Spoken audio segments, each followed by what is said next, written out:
The crosshairs settled on the infected's left temple.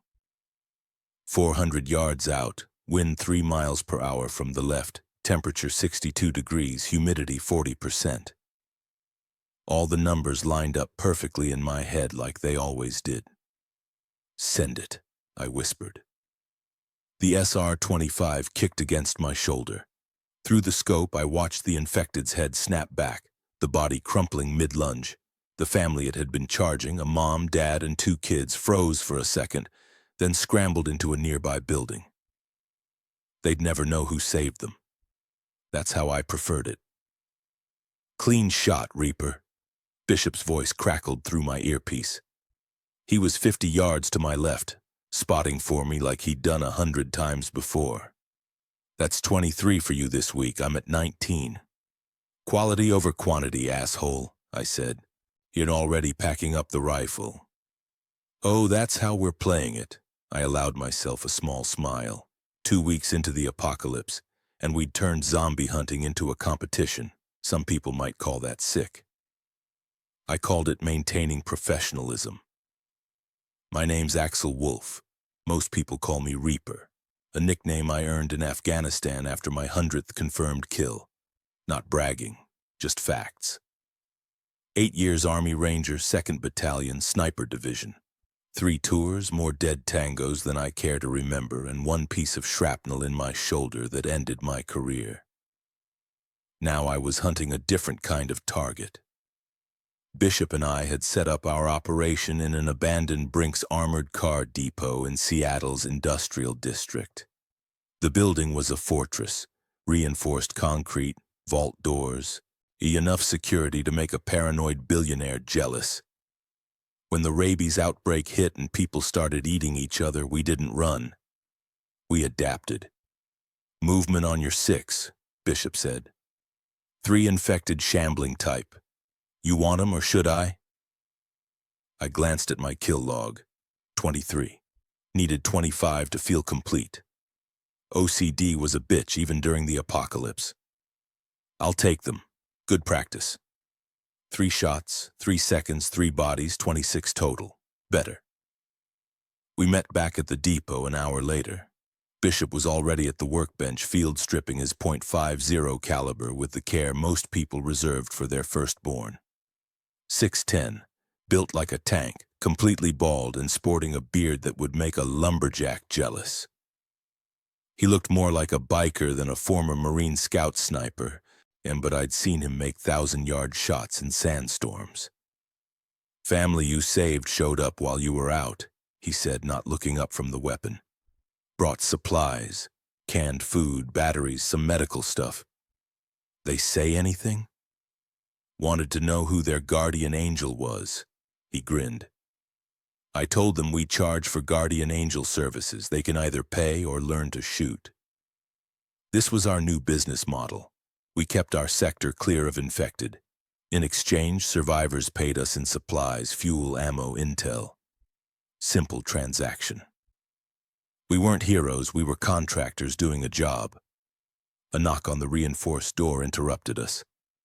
Bishop checked the security monitor. "Family of 4, look scared shitless." "Let them in, standard protocol." The father was maybe 40, soft around the middle, being the kind of guy who'd spent his life behind a desk. His wife clutched 2 kids, a boy and a girl, both under 10. They looked at us like we were either saviors or serial killers, probably both. You're the ones keeping this area clean?" the father asked. "That's us," Bishop said. "Welcome to the sanitization services." "Sanitization services?" "That's what it says on our truck." Bishop jerked his thumb toward our modified fortress parked in the bay. "You want protection, you pay the toll." The father's face went through several emotions. Shock, anger, then reality. He looked at his kids, at his wife, then back at us. "What do you need?" I pulled out our standard list. Canned food, batteries, medical supplies. Clean water if you've got it. Fuel is premium currency. We clear infected from your building once a week. You get early warning if threats approach. But we don't move in, we don't play community leader. And we definitely don't do personal favors. That's it? That's it. This is business, not charity. The wife started crying. Relief, probably. The father just nodded. We have supplies, not much, but we'll pay. Good man, Bishop said. He actually sounded sincere. Welcome to the Survival Club. Membership fees due weekly. After they left, I went back to cleaning my rifle. This was our routine now. Hunt, kill, collect, maintain equipment, sleep when we could. Bishop broke the silence. You ever think about how many people we've killed? I mean total, including before. My hands stilled on the rifle. 147, you? No, I mean... He paused. Forget it. Yeah, I said quietly. Me neither. We didn't talk about the ones from before. The insurgents, the tangos, the targets. They had been different. Enemy combatants in a war zone. These infected, they'd been people once. Neighbors, teachers, kids. I'd put a 7-year-old down last week. Still wore a superhero backpack. I didn't add that to my count differently. Dead was dead, but I remembered. The radio crackled to life. Emergency frequency, civilian broadcast. Military convoy spotted heading to Port of Seattle. Repeat, military convoy. Bishop and I locked eyes. Military means weapons, he said. I was already packing my gear. Let's go shopping. Bishop's grin was feral. My favorite kind of shopping. We had 30 minutes of daylight left. Just enough time to hit the port, assess the situation, and get back before the infected got active. A night was their time. We were smart enough not to play by their rules. As we rolled out in the fortress, our modified Brinks truck complete with gun ports and enough armor to stop small arms fire, I checked my rifle one more time. 147 kills before the outbreak, 26 this week. By this time tomorrow, I'd be adding to that count, and I was fine with that. Bishop drove while I ran through our approach plan. The fortress handled like a tank because it basically was one. We'd spent 3 days modifying the Brinks armored car, adding 1/4-inch steel plating to the sides, reinforcing the bumper with a ram-worthy cow catcher, and mounting a .50 caliber machine gun position on the roof. On the side, Bishop had spray-painted sanitization services in big letters. His idea of humor. So what's the play? Bishop asked. He'd weaving around an abandoned SUV. Hit them during daylight while the deaders are slow, or wait for dark and use thermals? Daylight. I want visibility. I pulled up the satellite map on my tablet, one of the few pieces of tech still working. Port of Seattle, Pier 18. If it's military, they'll have real weapons. M4s, probably some heavy stuff. You think they just left it? Government pulled out fast, too fast. They left a lot behind. Bishop grunted. He'd seen the same thing in Iraq. Hasty withdrawals, abandoned equipment. The brass never learned. We reached the port 20 minutes later. The convoy was right where the radio said, 3 Humvees and 1 LMTV cargo truck, all abandoned in the middle of a parking lot, and circling them like sharks were at least 30 infected. Well, shit, Bishop said. That's more than I expected. I pulled out my rangefinder. Most are shamblers. Stage 2 degradation, minimal motor function, but I see at least 2 runners. Runners are a pain in the ass. Everything's a pain in the ass, I said, already setting up my SR-25 on the roof. That's why we get paid. Bishop climbed up with me, bringing the .50 caliber. We'd worked out a system. I'd take quiet shots with the suppressed rifle, dropping infected one by one. If things went loud, Bishop would light them up with the heavy gun. I'm going for 15, I told him. Don't interfere. Your funeral if you miss. I settled into position, controlling my breathing. The first infected was 200 yards out, shambling near a Humvee. Former soldier, still wearing AC-us. Didn't matter, not anymore. Breathe in, breathe out, squeeze. Even the rifle kicked, the infected dropped. Kill one. The others didn't react. No higher brain function meant they didn't understand cause and effect, made them easy to pick off systematically. Kill 2, woman in business clothes. Kill 3, teenager in a hoodie. Kill 4, elderly man with a walker. Kill 5, a child. I hesitated. 0.5 seconds, but I hesitated.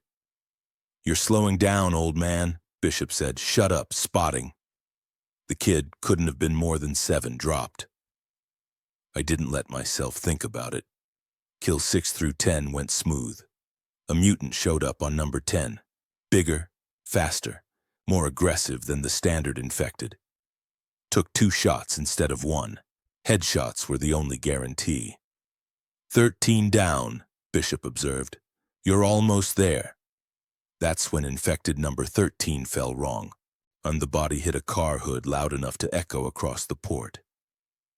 20 yards away, a whole new group perked up. Fuck, I muttered. Bishop, you're up. Finally! Bishop grabbed the .50 caliber. Light 'em up!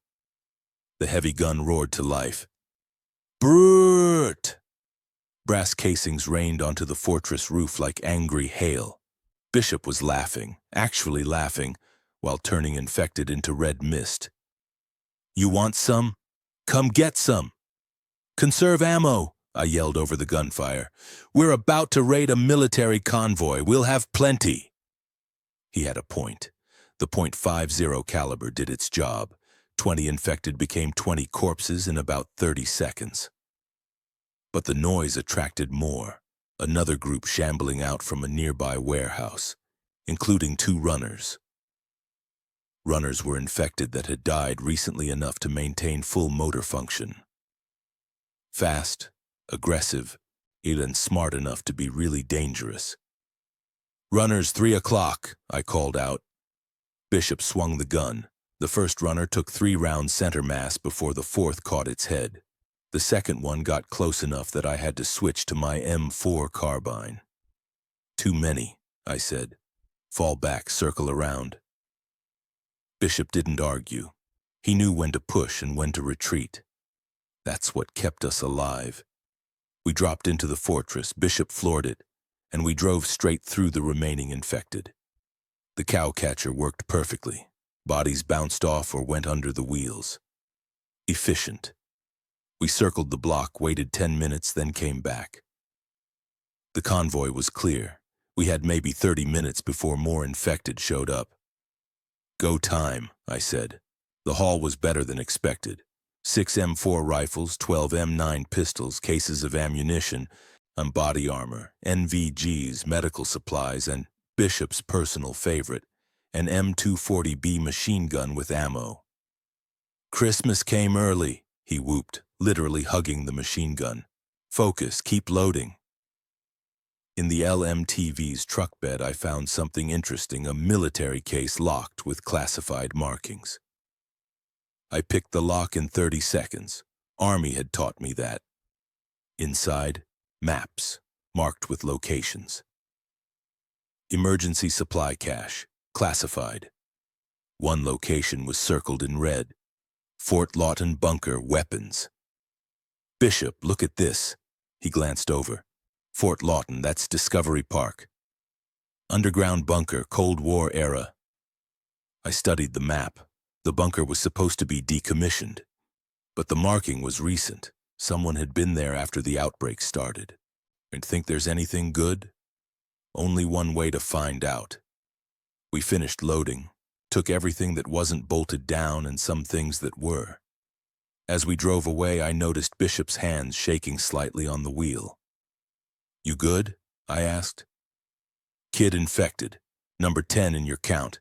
Couldn't have been more than 7. So he'd noticed my hesitation. Wasn't a kid anymore, I said. Was just infected.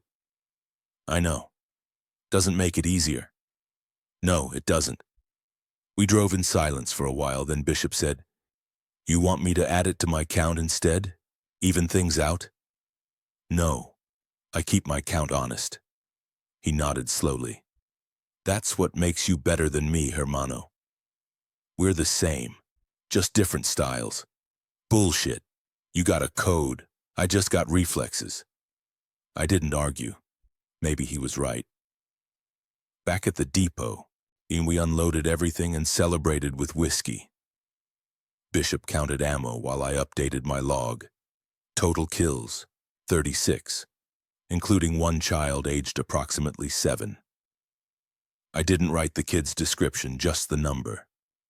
The radio crackled. This is Safe Zone Alpha, broadcasting on all frequencies. All survivors are advised to gather at the stadium. Government protection available. Repeat, government protection. Bishop looked at me. You believe that? No? You? Hell no, we're better off alone. Agreed. I looked at the map again. But the bunker might have answers. Or just more guns. Even better. We clinked glasses. Tomorrow we'd hit the bunker. Tonight we'd drink and pretend we didn't see the faces of the dead when we closed our eyes. It didn't work, but we tried anyway. Discovery Park was quiet. Too quiet. No birds. No squirrels, nothing. Just wind through dead trees and the distant sound of waves from Puget Sound. I don't like this, Bishop muttered, scanning the old military housing with his rifle. Feels like an ambush. Everything feels like an ambush to you. That's why I'm still alive. He had a point. We were looking for an entrance to Fort Lawton's bunker system.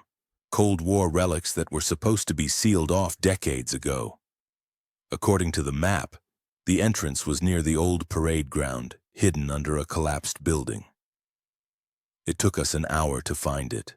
A steel door, rusted but intact, with a combination lock that looked older than me. I can blow it, Bishop offered, already reaching for C4.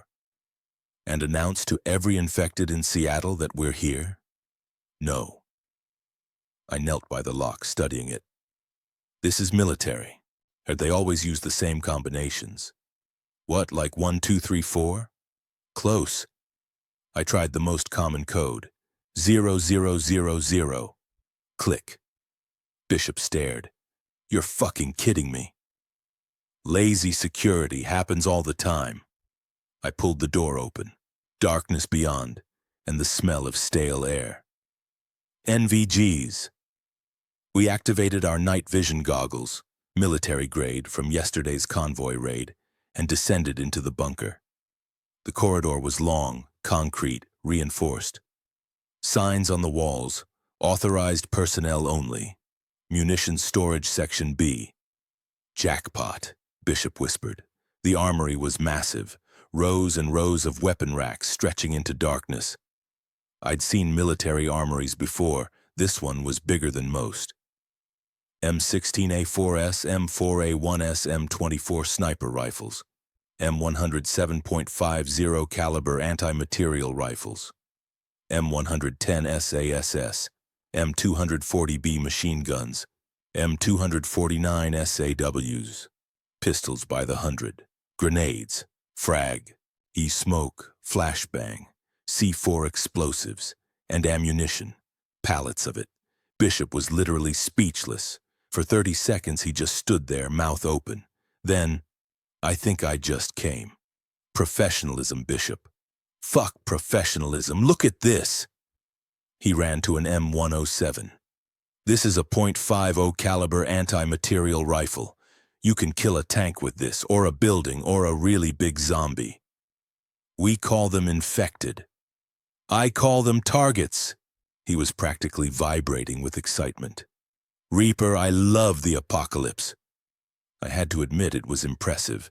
Enough weapons to outfit a small army, which raised the question, why was it still here? We can't take everything, I said. Need multiple trips. We should just move in, live here, fuck the depot.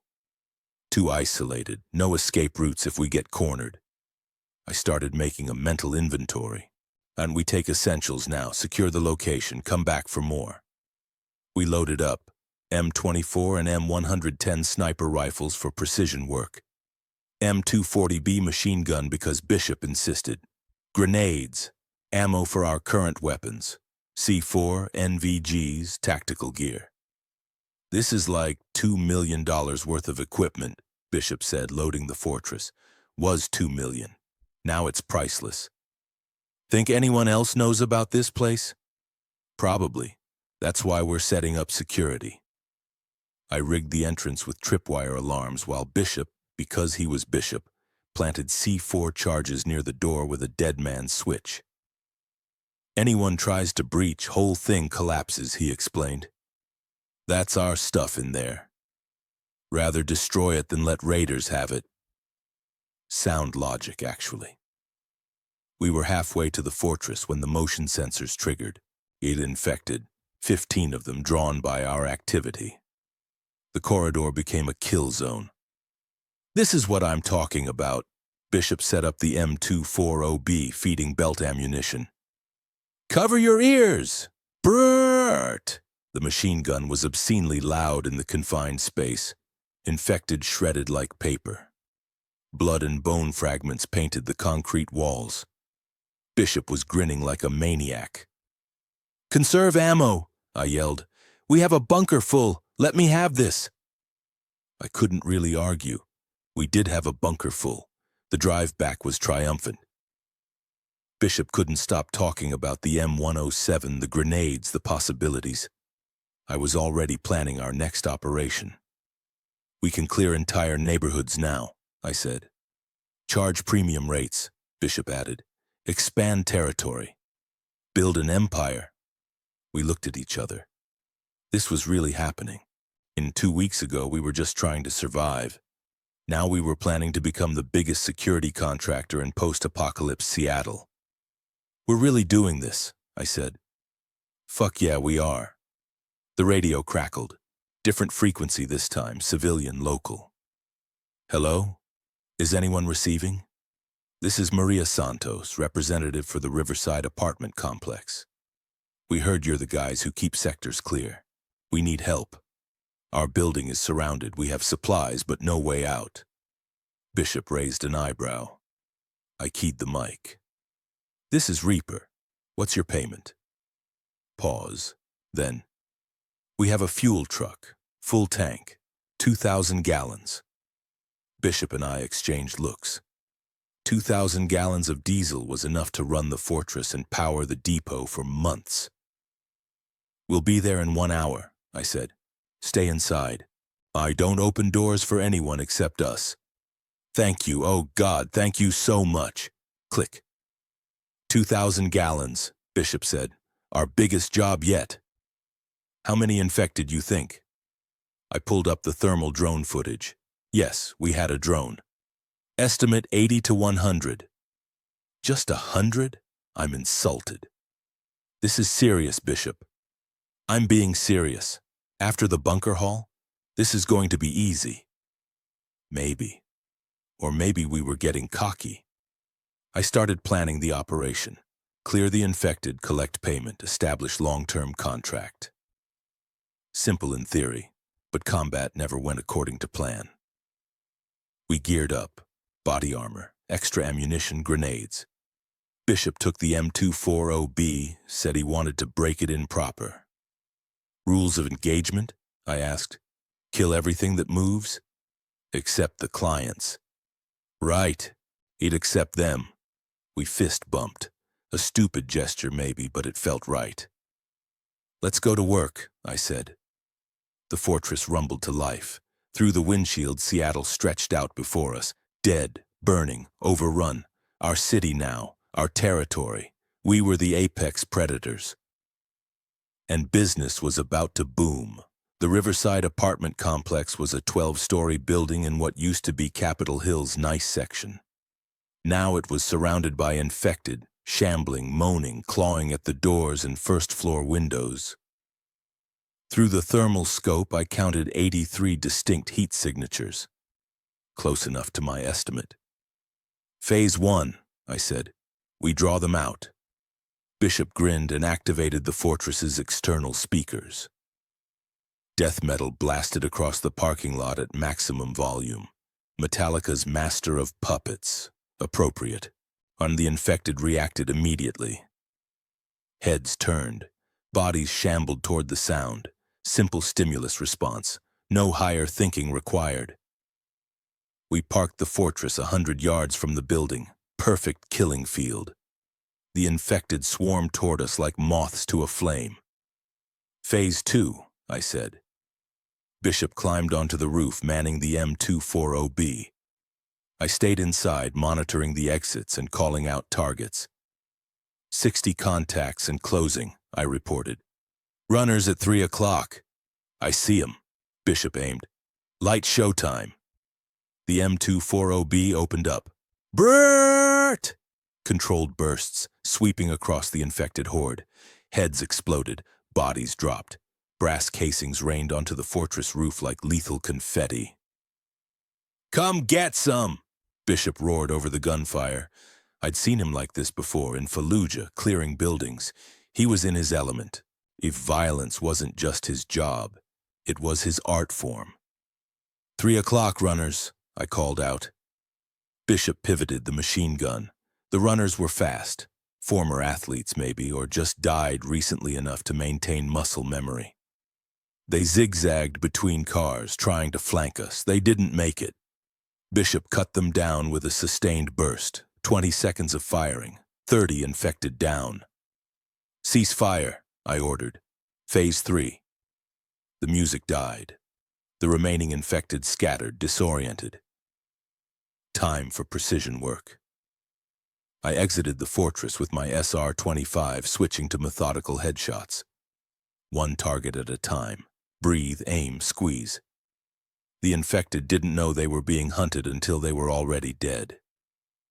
Kill 37, former UPS driver, brown uniform.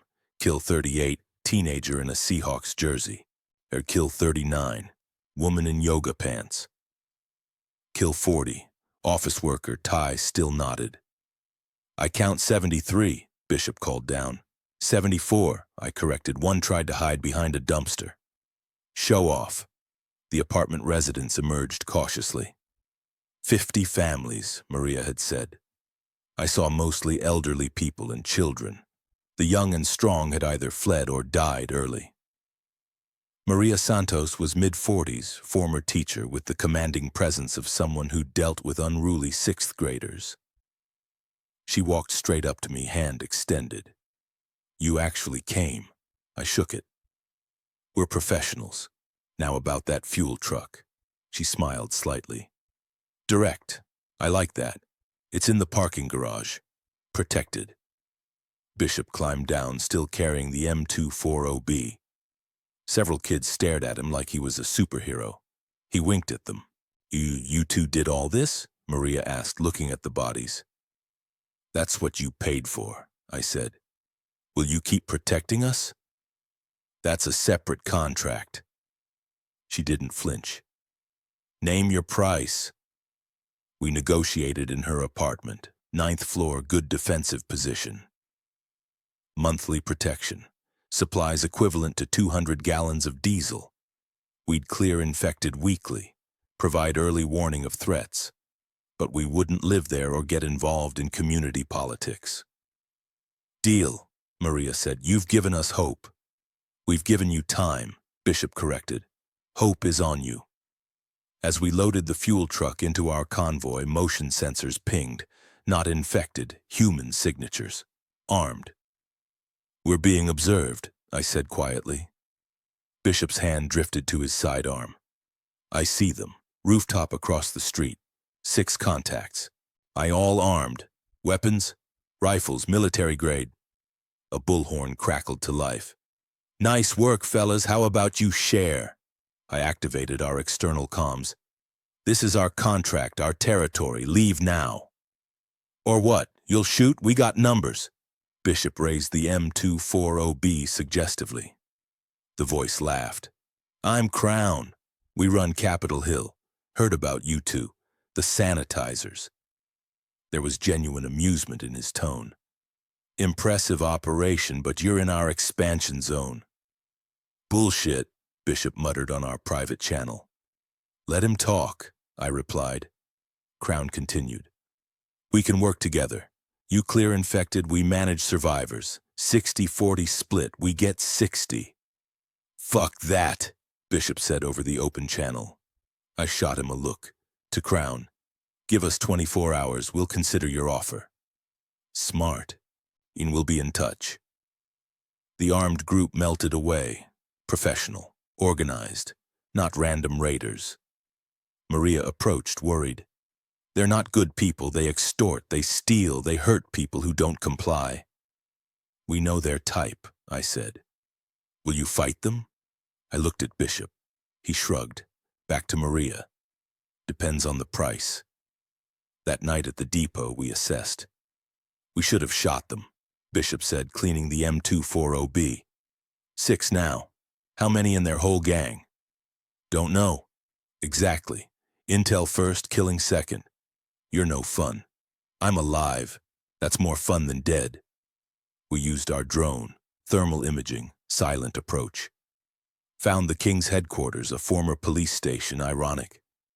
Count 30-plus members, 2 armored trucks, motorcycles, military-style organization with clear chain of command.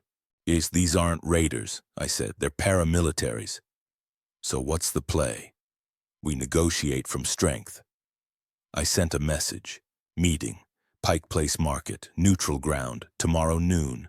2 representatives each. No weapons. They agreed. You really going unarmed? Bishop asked. I said no weapons. I didn't say no backup. He grinned. I like where this is going.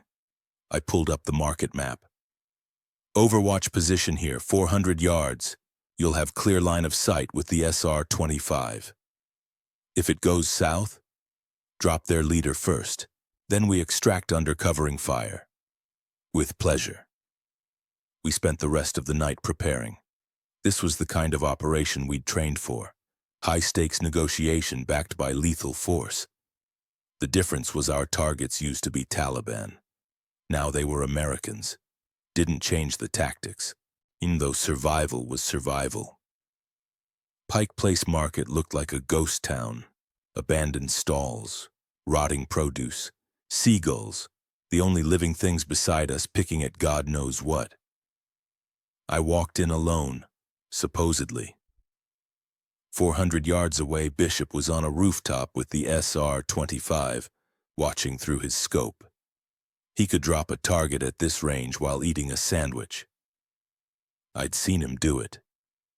Crown arrived with 1 lieutenant, big guy, 40-something, with Marine Corps tattoos visible on his forearms. I recognized the insignia, 2nd Battalion, same as Bishop. You actually came alone? Crown asked. As agreed. You? I keep my word. Pause. Usually. We both knew we were lying. Somewhere up high, Crown had a sniper too. This was just professional courtesy, pretending we weren't ready to kill each other. Let's talk business, I said, and Crown pulled out a map marked with territory divisions. We control Capitol Hill. You control Sodo and Georgetown. We split downtown neutral zone. Jobs in neutral zone. We split payment 50-50. No interference in each other's territory. What about conflicts? We settle like professionals. No civilian casualties if we can help it. We're not animals. I studied the map. We don't work for you. We work with you. Equal partnership. I have more men. We have better shooters. I keyed my comms. Bishop, you hear me? Crystal clear. His voice crackled. See that infected?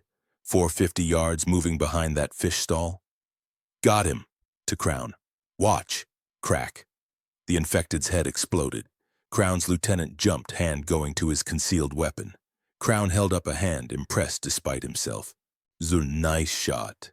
We have 3 more snipers positioned, I lied. All on your men. Crown studied me, then laughed. You're lying, but I can't prove it without risking my people. He extended his hand. Partners, equal split. 1 condition, I said, shaking it. You touch our clients, deals off. Same goes for mine. We hammered out details, territory divisions, communication protocols, trade agreements.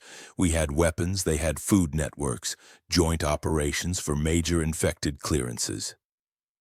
There's something else, Crown said. Military's back, setting up quarantine zones. They're not friendly to independent operators like us. Meaning? Meaning they'll want to shut us down, confiscate our weapons, call us warlords or insurgents or whatever justifies their power grab. I'd seen this before in Iraq, Afghanistan.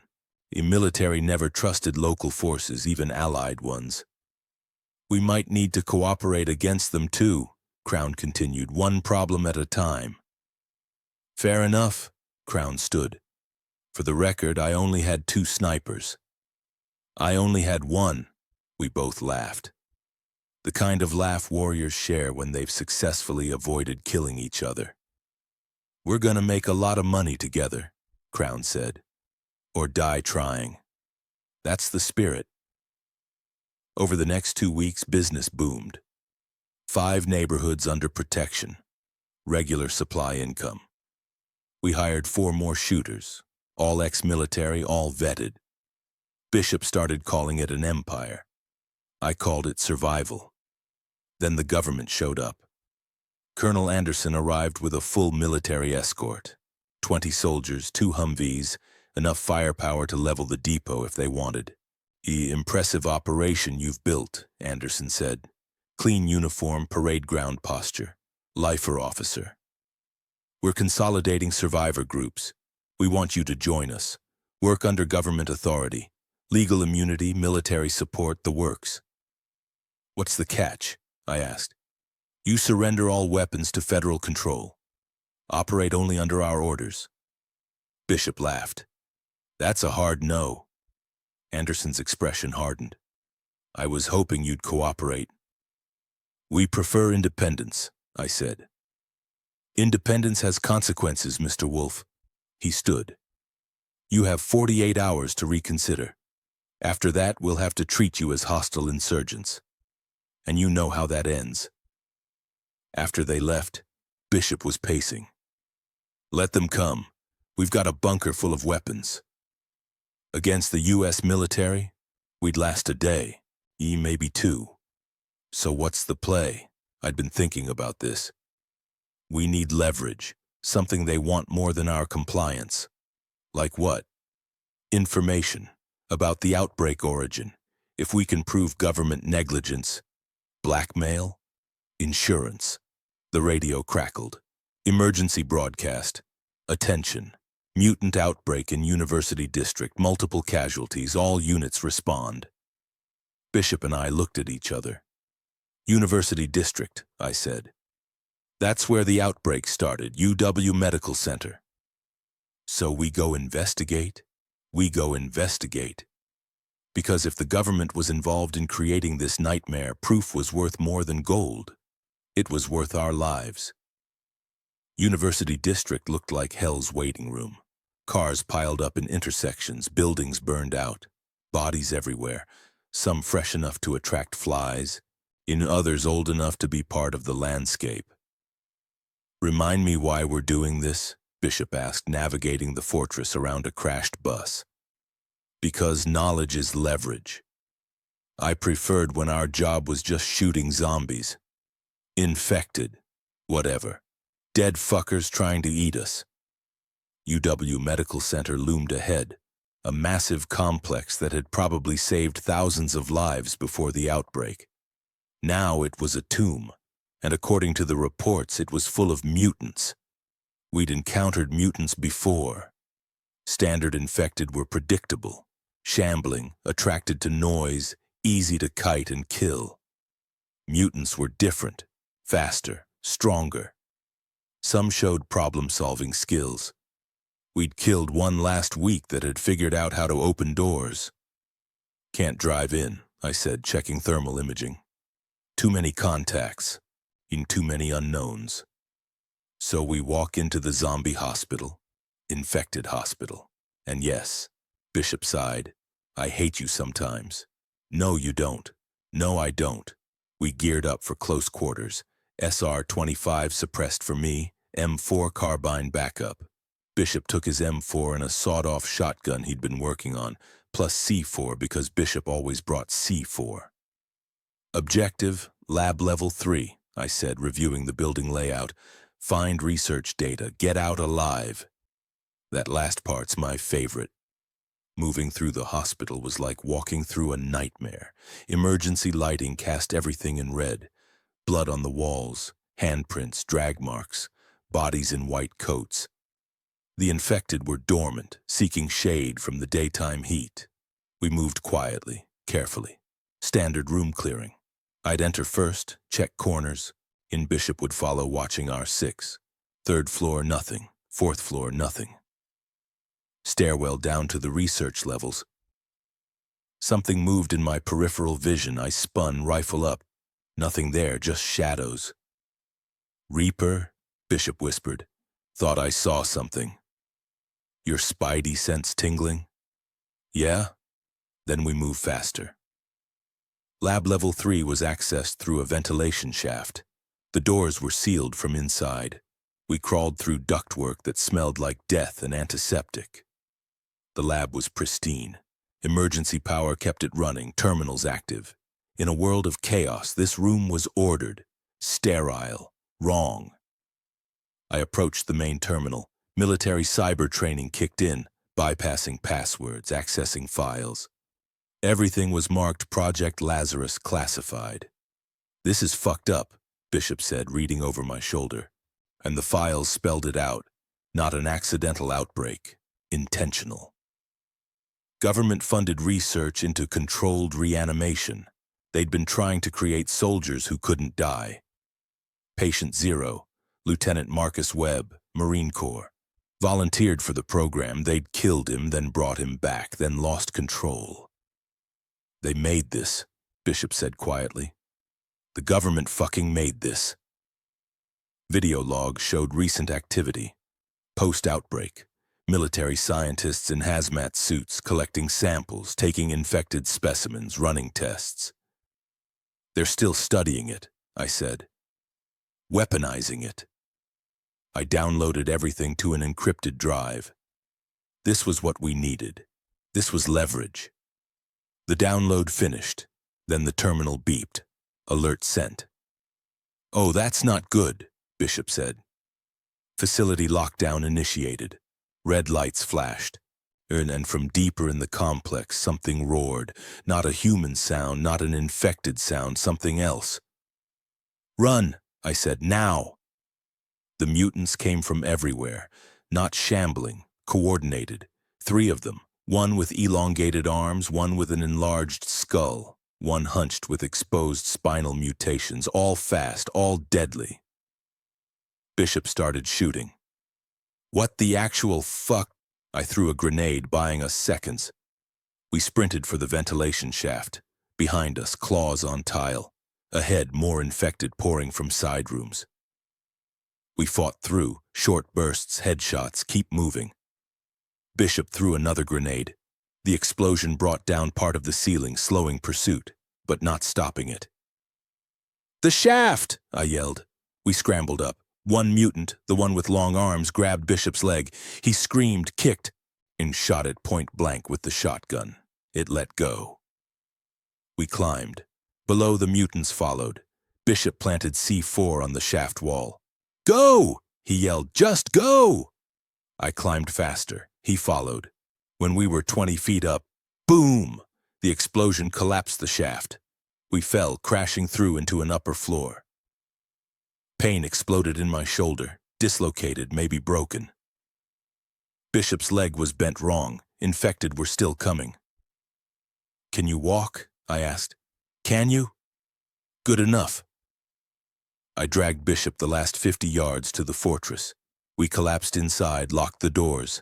Infected slammed against the armor. I hit the gas. The fortress plowed through them, reached the street, kept driving. At the depot, our medic, former army, hired last week, took one look and whistled. You boys look like shit. Feel worse, Bishop groaned. And I need to set that leg, the medic said. Compound fracture. Do it, I said. You're not a surgeon. Combat medic training. It's set bone or amputation. Your choice. Bishop looked at me. Fuck my life. 2 hours of improvised surgery. Bishop screaming into a leather strap. Whiskey for anesthetic, sutures I'd pulled from a medical kit. By the end, we were both covered in blood. But the leg was set. While Bishop passed out from pain, I reviewed the files. Worse than I'd thought. Government had known the outbreak would happen. Planned it as a controlled exposure test in Seattle. Isolated city. Containment possible. Civilian population expendable. They had a vaccine. Experimental but functional. Only for essential personnel. Everyone else could die. My hands shook with rage. Crown showed up the next morning. He heard about our mission through the grapevine. You look like shit, he said. I showed him the files. Holy fucking shit. Now we have leverage. Or a death sentence. Same thing, I said. Depending on how we play it. What's your plan? We go public. Broadcast this to every survivor group. Ham radio still works. Government won't dare move against us if everyone knows. And if they do anyway? I chambered a round in my pistol. Then we make them pay. Crown nodded slowly. I'm in. Full support, whatever you need. Good. Because this is war now. Always was, Crown said. We just didn't know it. Crown brought his entire leadership to the depot. 8 people, all ex-military, all with the same look in their eyes. The look that said they'd seen some shit and weren't impressed by more shit. Here's this better be worth it, one of them said. Former Army officer by the posture. I plugged the encrypted drive into our ham radio setup. Bishop had rigged this network weeks ago. Long-range transmission, multiple frequencies, encrypted channels. We could reach every survivor group in Seattle, maybe beyond. It's worth it, I said, pulling up the files on a laptop. Project Lazarus. Government program to create reanimated soldiers. They tested it in Seattle. Patient 0 was a Marine volunteer. The outbreak wasn't an accident, it was a field test. Silence. Then someone laughed. That's fucking insane. That's the evidence. I showed them the video logs, military scientists, test subjects, data showing they knew exactly what would happen. The laughter died. They have a vaccine, I continued. Experimental but functional, and they've had it from the beginning, only distributed to essential personnel. Everyone else was expendable. Motherfuckers, Crown said quietly. We're broadcasting this, I said. Every survivor group, every frequency. Make it impossible for them to suppress. They'll kill us, the Army officer said. They're going to kill us anyway, Bishop called from his cot, still recovering. At least this way, we take them down with us. Crown looked at his people. Vote. We do this. We're declaring war on the federal government. Show of hands. Every hand went up. Democracy in action, I said. Let's burn this motherfucker down. The broadcast went out at 1800 hours. I read the evidence dry, factual, letting the data speak for itself. Bishop had recorded video testimony, both of us explaining what we'd found, showing the files. I'm providing context. This is Axel Wolf, call sign Reaper, former 2nd Ranger Battalion. The outbreak in Seattle was not an accident. It was a government weapons test. I have evidence. I'm sharing it now. To every survivor listening, they knew. They let this happen. And they have a cure they're not sharing. I transmitted everything. Files, videos, proof. Within an hour, the response started coming in. Other survivor groups confirming the broadcast, spreading the word. Some calling us heroes, others calling us terrorists. Didn't matter, truth was out. Colonel Anderson showed up 2 hours later with 50 soldiers. You just made a very big mistake, he said through our external comms. Only mistake was trusting you'd do the right thing, I replied. You have 1 hour to surrender. After that, we're coming in. We'll be waiting. Anderson left, but I could see it in his eyes. This wasn't negotiable anymore. We'd crossed a line. Crown and his people stayed, reinforcing positions, setting up firing lanes. We had the bunker weapons now, enough firepower to hold off a company if we were smart about it. "This is gonna get ugly," Crown said, checking his rifle. "It was always gonna get ugly," I replied. "This way, at least everyone knows why." Bishop managed to limp over, leaning on a crutch. "I'm not missing this. You can barely walk. I can shoot fine." He patted his rifle. "And if they want to arrest us, they're gonna have to kill us first." That was the truth of it. We'd been killers our whole adult lives. Army made us that way. The apocalypse just removed the rules. And now we were fighting the people who'd created this nightmare. Seemed fitting. The hour passed. Then Anderson's voice came over the loudspeaker. "Last chance to surrender." I keyed our external comms. "Wolverines." Bishop started laughing. "Did you just quote Red Dawn? Seemed appropriate? You're such a fucking nerd." The first shot came from their side. Warning shot, probably. But it was all we needed. Crown gave the order. "Light them up." The depot erupted in gunfire. We'd prepared well. Overlapping fields of fire, reinforced positions, the high ground.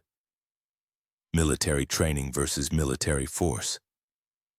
It was going to be a long night, but we'd gone public. The information was out there. Whatever happened to us, the truth would survive. That had to be enough.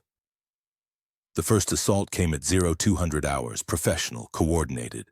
And they used flashbangs to disorient us, smoke grenades for cover, and breaching charges on the south wall. Problem was, we'd expected all of that. "South wall breach," Crown called out. Bishop was already there with the M240B.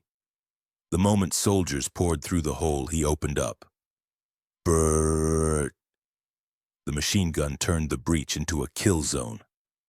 "Come on!" Bishop roared over the gunfire. "Is that all you got?" "Conserve ammo," I yelled, dropping 2 soldiers with my SR-25 from the second floor. Headshots. Clean. They went down and stayed down. This was wrong. Shooting Americans. Shooting soldiers. But they'd made their choice and we'd made ours. The assault lasted 15 minutes. They pulled back, leaving 6 bodies. We'd lost one of Crown's people, guy named Martinez, former Marine. Good shooter. Casualties are acceptable," Crown said, checking Martinez's pulse out of habit. "Already dead." "They'll come again. Harder." He was right. The second assault came at 0430. This time they brought a .50 caliber, started punching holes in our defenses. We responded with grenades and concentrated fire. Bishop took a round to his body armor. Cracked ribs knocked him flat. He was up 30 seconds later, still shooting. "You good?" I called. "Peachy." He winced. "Fucking hurts, though." We held them off. Barely. Lost 2 more of Crown's people. Our ammunition was running low. "We can't sustain this," Crown said during a lull. "They've got infinite reinforcements. We don't." "So what's the play?" Bishop asked, breathing hard. I'd been thinking about that. "We evacuate. Hit the mobile. Our guerrilla warfare. Abandon the depot. It's concrete and steel. We can rebuild anywhere, but we can't fight if we're dead." Crown looked around at what we'd built, then nodded. "All right, we bug out. Where to?" "The bunker. Fort Lawton. Defensible, supplied, they don't know about it yet." "How do we get there with 50 soldiers outside?" I smiled. "We use the bunker weapons. All of them." Bishop's eyes lit up. "Everything?" "Everything." We loaded the fortress and Crown's trucks with weapons from our depot stash. The good news about prepping for the apocalypse: we had escape plans. Tunnel system leading to a storm drain, exit point 3 blocks away. The bad news: we had to collapse the depot behind us. Couldn't let them have our supplies. Bishop set the charges while we evacuated the wounded, C4 on support columns. Ain't enough to bring the whole building down. This hurts, he said, looking around. This was home. Home is where your weapons are, I said, and we've got a bunker full. We evacuated through the tunnel at 0600 just as Anderson launched his third assault. They breached the walls, poured into the depot, found it mostly empty. Then Bishop triggered the charges.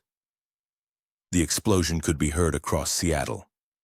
The depot collapsed in on itself, burying the breach teams and most of Anderson's forward elements. We watched from 3 blocks away, smoke rising, building fallen, our home destroyed. War's officially started, Crown said. War started weeks ago, I corrected. We just stopped pretending. We drove to Fort Lawton in convoy. 6 vehicles, 30 people, everything we could carry. And the bunker entrance was still secure, my tripwires untouched, Bishop's C4 still armed. Welcome to our new home, I said, opening the door. Inside, weapons, ammunition, supplies enough for months. We set up defensive positions, established patrol routes, created a command center. Crown found me later that night. I was updating the kill log. 43 total now, 6 of them Americans. You keeping count? He asked. Always. Does it help? No, I closed the log. But it's honest. We killed our own people today. They stopped being our people when they chose to cover up genocide. I looked at him. You having second thoughts? No, just processing. He sat down. How'd we get here? 2 weeks ago, we were just trying to survive. Now we're insurgents fighting the U.S. military. They made this choice. Not us. Doesn't make it easier. No, I agreed. It doesn't. But easy had never been part of the job description. Living on the run changed everything. We couldn't hold territory anymore. Had to stay mobile, hit fast, disappear. Classic guerrilla tactics. Our first operation, rescue mission. Military had rounded up survivors from 3 neighborhoods, forcing them into quarantine zones. Really just labor camps. 60 civilians, I said, studying drone footage. 20 soldiers guarding them. We go in quiet, extract who we can. And the soldiers? Crown asked. Non-lethal if possible. They're just following orders. Bishop snorted. That defense didn't work at Nuremberg. Still gonna try. I looked at him. We're not murderers. We killed 6 of them last week. That was combat. This is different. If you say so. The operation went down at 0300. We cut the power, used night vision to move through the camp. Bolt cutters on the fences, quiet extraction.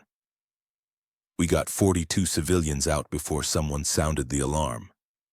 The remaining 18 ran the wrong direction, toward the soldiers instead of away. Abort, I called. Fall back. We got out clean. No casualties on our side. The soldiers never even saw us. But I kept thinking about those 18 people we'd left behind. Can't save everyone, Crown said. Doesn't mean I stopped trying. We did 3 more rescues over the next week. Pulled out 70 civilians total. Set them up in hidden safe houses across the city. Built a network. The military response was predictable. They cracked down harder. More checkpoints, more patrols. He shoot on sight orders for armed insurgents, which meant us. We're making things worse, one of Crown's lieutenants said. They're terrorizing people because of us. They were already terrorizing people, I said. We just gave them an excuse. But the doubt was there. Were we helping or hurting? The answer came during our 4th rescue op. Military had rounded up a group of survivors, including kids. Plans to relocate them to a facility outside the city. We hit the convoy. Quick ambush, disabled the trucks, extracted the prisoners. One of the soldiers, young kid, maybe 20, recognized me. You're Reaper. You're the one who leaked the Lazarus files. I didn't respond, just kept moving. Thank you, he said. My sister was in Seattle when it started. She died because they wouldn't give her the vaccine. So thank you. He dropped his weapon, walked away. 2 other soldiers did the same. Guess we're making a difference, Bishop said. Maybe. Or maybe we were just creating more chaos in an already chaotic world. But we kept going. Because stopping meant accepting what they'd done. And I wasn't ready for that. Not yet. The network grew. Other survivor groups joined our cause. Started calling us the Resistance, which sounded dramatic but fit. We weren't just surviving anymore, we were fighting. And then we got a message, encrypted, routed through 6 proxies, from someone calling herself Dr. Sarah Reeves. I worked on Project Lazarus. I have information you need, and I need protection. They're hunting me. Bishop looked at me. Could be a trap. Could be, I agreed. But if she's real, she might have the cure. And if she's not real, then we die. But we'd probably die anyway. Crown organized the meet. Neutral ground. Maximum security. We came armed, ready for anything. Dr. Reeves showed up alone. Mid-40s, exhausted, carrying a laptop like it was the most valuable thing in the world. Maybe it was. I have the vaccine formula, she said. Complete, tested, functional. I can produce it. But I need lab equipment and protection from the military kill teams. Why should we trust you, I asked. Because I helped create this nightmare and I'm trying to fix it. She met my eyes. I can't undo what I did, but I can save who's left. I studied her, looking for the lie, didn't find one. You're under our protection, I said, but you fuck us over, I'll kill you myself. Fair enough. We had a scientist, even we had a cause, we had a vaccine formula. Now we just had to survive long enough to use it. Dr. Sarah Reeves set up her lab in a section of the bunker we'd cleared out. Watching her work was like watching an artist, precise, focused, completely absorbed. The vaccine is RNA-based, she explained while preparing samples. It teaches the immune system to recognize and destroy the Lazarus virus before it can take hold. But it only works on people who haven't been infected yet. What about people who are infected? Bishop asked. They're dead. The virus kills the host, then reanimates the body. There's no consciousness left to save. What about the mutants? I asked. She paused. The mutants are different. The radiation exposure altered the virus's behavior. Some hosts' immune systems partially resist, creating a hybrid state. They're alive but changing. Can you cure them? I don't know. Maybe. But I'd need fresh samples to study. Bishop and I exchanged looks. Getting close enough to a mutant to take samples without dying would be a challenge. We'll get what you need, I said. Over the next week, Sarah worked non-stop. She was driven by guilt. I recognized it. Same look I saw in the mirror when I thought about the people I hadn't saved. You can't blame yourself, I told her one night. I helped create a bioweapon that ended civilization. Why can't I blame myself? Because guilt doesn't fix anything. Action does. She smiled slightly. Is that military wisdom? That's survivor wisdom. Military just taught me how to kill things. And how many have you killed? I didn't answer. But she saw the log on my desk, saw the number, 47. You keep count, she said, always. Does it help? No, but it's honest. She understood. We were both carrying bodies that wouldn't stay buried. The military found us 3 days later. Not the bunker, our safe house network. They hit 5 locations simultaneously, arrested 30 people. They're getting better intelligence, Crown said. Someone's talking. Or they're monitoring radio transmissions, I suggested. We tightened security, went dark on communications, only in-person meetings. But the military was adapting too. They brought in special forces, operators who knew how to fight insurgencies. Guys like us, basically. The war escalated. Then the mutants evolved. We started getting reports of coordinated attacks, mutants working together using tactics. One group in Capitol Hill had set up an ambush, actual planning, not random aggression. They're getting smarter, Bishop said, reviewing the footage. Or something's organizing them, I replied. Sarah confirmed our fears. The virus is learning. Every generation of infected shows increased neural activity. It's evolving resistance to our tactics. Can they communicate? Crown asked. Possibly. The enlarged skull variants we've seen might be developing specialized functions, like a hive mind. Fucking great, Bishop muttered. Smart zombies. Not zombies, Sarah corrected. Infected hosts with retained neural plasticity allowing for smart zombies, Bishop repeated. 3 days later, a new variant appeared. Fast, silent, hunted in packs. They'd learned to avoid our kill zones, flank our positions, target our weakest defenses. We named them hunters. And they were hunting us.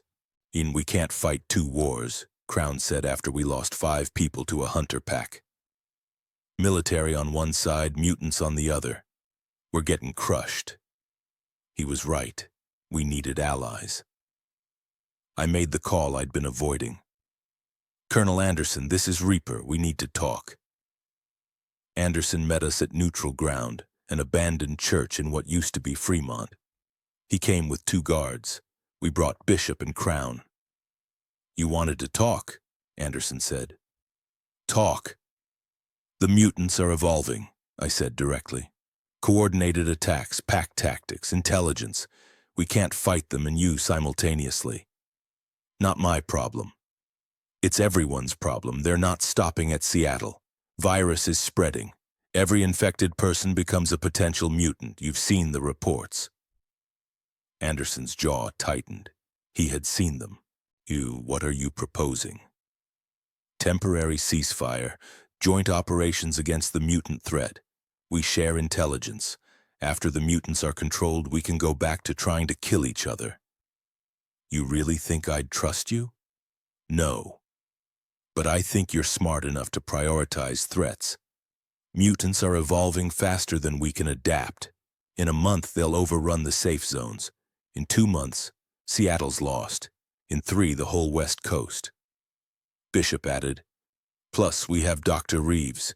She knows the virus better than anyone. You want to fight mutants effectively? You need her expertise.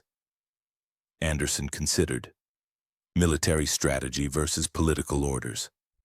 I'd seen officers make this choice before. Limited cooperation, he said finally. We share intel on mutant movements, coordinate major operations, but you're still wanted for terrorism, in theft of military property and about 40 other charges. We'll worry about that later, I said, if there is a later. We shook hands, felt wrong, allying with the people who'd caused all this. But survival made strange bedfellows. The first joint operation was a disaster. Military wanted to clear a mutant nest in the University District, same area where I'd found the Lazarus files. Intel said 30 mutants, mixed variants. Intel was wrong. There were over 100, and they were waiting. It's a trap, Crown shouted as mutants poured from every direction. The hunters came first, fast, coordinated, targeting our heavy weapons operators. Then the brutes, massive, armored, shrugging off small arms fire. Finally the screamers calling more infected. We fought hard. Military had better equipment. We had better tactics. Together, and we held the line. Barely. We lost 12 soldiers, 7 of Crown's people. Bishop took a hunter claw to his already injured leg, reopened the wound, made it worse. But we won. Cleared the nest. Found something disturbing inside. Eggs. Or something like eggs. Organic sacs. Human-sized, growing new variants. They're breeding, Sarah said, horrified. The virus has made them capable of reproduction. That's impossible, Anderson said. So was reanimating corpses. The virus is adapting faster than any pathogen in recorded history. It's weaponized evolution. We burned the eggs, all of them. Cleansed the nest with fire and high explosives. But Sarah's analysis was clear. There were more nests. Dozens, maybe. All across Seattle. We need to find the prime nest, she said. The source, where the mutations are most concentrated. I'd destroy that, we might stop the evolution. Where? I asked. She pulled up a map. Here. The radiation research facility north of the city, where the original exposure happened. If there's a prime nest, it's there. I looked at the location. Heavy mutant concentration. Probably hundreds of them. We'd need everyone, I said. Military, our people, everything we've got. Anderson nodded slowly. I'll authorize it. Full assault. But if we survive this, the ceasefire ends. You're still fugitives. If we don't survive, doesn't matter much. Fair point. We had 3 days to prepare. 3 days to gear up for the biggest operation since the outbreak started. 3 days before we assaulted hell itself. Bishop found me cleaning weapons the night before the assault. You scared? He asked, terrified. Good. Me too. He sat down. You know one of us isn't coming back from this. Probably. If it's me, don't, I cut him off.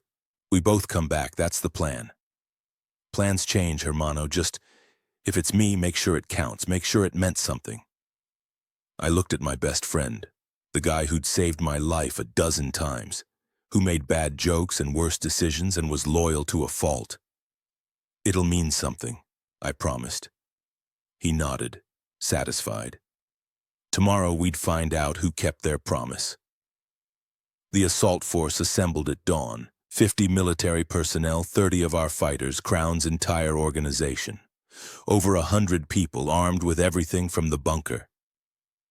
Largest operation since D-Day, Bishop joked, checking his rifle.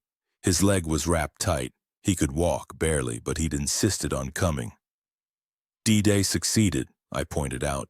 And so will this. Probably. Maybe. I'm like 60% confident. The radiation research facility was 10 miles north of Seattle. Pre-outbreak, it had been a cutting-edge lab studying nuclear medicine. Post-outbreak, it was ground zero for mutations. The approach was quiet, too quiet. No infected visible, no mutants. I don't like this, Crown muttered. Nobody likes this, I replied. But we're committed. Anderson's drones showed heat signatures inside the facility, lots of them, concentrated in the lower levels where the radiation leak had occurred. Breach teams ready, Anderson ordered. Reaper, your people take the east entrance. Crown, west. We'll hit from the main doors. Converge on the lower levels. Clear everything. Simple plan. Probably wouldn't survive contact with the enemy, but it was a plan. And we breached simultaneously. East entrance was clear, no resistance, too clear. We moved through corridors toward the stairs. That's when they hit us. Hunters dropped from ceiling vents. Stalkers came through walls, literally through walls, smashing concrete. Brutes charged from deeper in the facility. Contact! I yelled, opening fire. The SR-25 was perfect for this. Precision shots in chaos. I dropped 3 hunters before switching to my M4 for close quarters. Bishop had the M240B, laying down suppressing fire. Just like old times. Old times didn't have zombies. Infected. Sarah's voice came over comms. She was with the medical team, supposedly safe. They're infected. Shut up and shoot. We fought floor by floor. Every room was a battle. Every corridor a kill zone. The mutants weren't just defending. They were coordinating. Herding us toward the lower levels. It's a trap, I realized. An explosion rocked the building. Main entrance collapsed. Anderson's team is cut off, Crown called over comms. We were separated. Exactly what the mutants wanted. Keep pushing down, I ordered. We find the prime nest, we destroy it. That's the mission. Lower level 3, the radiation containment area. We breached the door. Inside was a nightmare. The prime nest wasn't a location. It was an organism. Massive, organic, covering the entire floor. Eggs everywhere, hundreds of them. And in the center, something that had been human once. Patient Zero, Lieutenant Marcus Webb, the Marine who'd volunteered for Project Lazarus. But he'd evolved, grown, become something else entirely, part of the nest, controlling it, and controlling all the mutants through some kind of hive network. Jesus Christ, Bishop whispered. Webb's head turned toward us. Despite everything, his eyes were still human, still aware. Kill me, he rasped. Light it up, I ordered. We threw everything we had, grenades, C4, incendiary rounds. The nest burned, eggs bursting in the heat. Webb screamed in pain or relief, I couldn't tell. The mutants went berserk. With Webb dying, they lost coordination, became feral again, dangerous but predictable. We fought our way out, lost 20 people doing it, found Anderson's team trapped on level 2, rescued them. The facility was collapsing. Structural damage from the fire. We had minutes. Everyone out, Anderson ordered. We ran. Mutants chasing, building falling, fire everywhere. He made it to the vehicles just as the facility collapsed completely. Buried everything. The nest, Webb, the eggs, all of it. We'd won. Bishop collapsed in the fortress, blood soaking through his leg bandage. Medic, I yelled. Sarah was there immediately, checked the wound, her face said it all. The infection's spreading. Not the virus, sepsis, from the hunter claw 3 days ago. I need to amputate or he'll die. Bishop looked at me. Well, fuck. Do it, I said. Axel, do it. You're not dying because of a claw scratch. Sarah prepared, right there in the fortress with medical supplies from our kit. Bishop bit down on a leather strap. Took her 30 minutes. Bishop passed out after 10. When it was over, he was alive, but missing everything below the right knee. He'll live, Sarah said. Prosthetic can replace function. He'll walk again. Will he fight again? She met my eyes. Do you want the truth or the comforting lie? Truth. Probably not. Not like before. I looked at Bishop's unconscious form. My best friend. My brother. The guy who'd watched my back through 3 tours and an apocalypse. Crippled. Because I'd brought him on this mission. It's not your fault, Sarah said, reading my thoughts. Feels like it. Feelings aren't facts. She was right, but it didn't help. Anderson found me later. We were pulling out, heading back to separate bases. Ceasefire was over. You did good work today, he said.